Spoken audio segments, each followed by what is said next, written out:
people of brown skin have traveled within these lands since before America could say her own name, before America was her only name. But when her forefathers signed adoption papers and birthed a nation, this skin was forever orphaned. That's why I know I will never truly be a citizen. I'm just an inhabitant, a body to count, a place to hold that holds no merit, holds no bearing, especially not the right to bear arms, but held in chokeholds often by officers who police. No holds barred, we hold no water except the Atlantic Ocean that holds a burial ground for the un-enslaved. Perhaps they knew the horrors these shores hold that knows no bounds. This republic don't reflect me.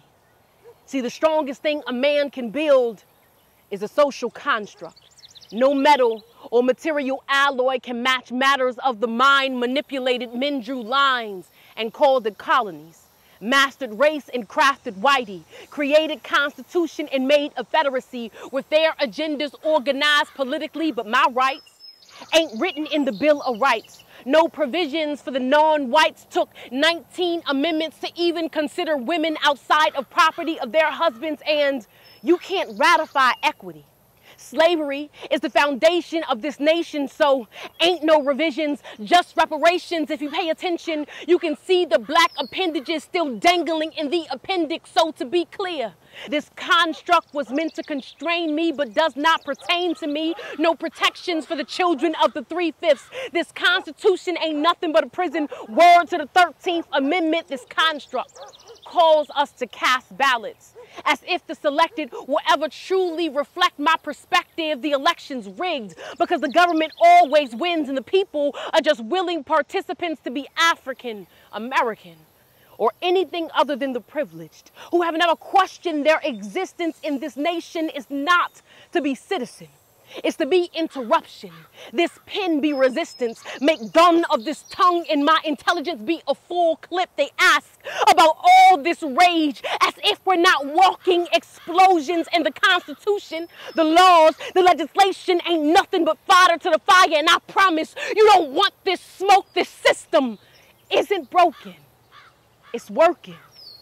Just to the benefit of white supremacists, the Constitution has always been living, able to be changed and rewritten. So I've made a few amendments. Amendment 1, all people are created equal.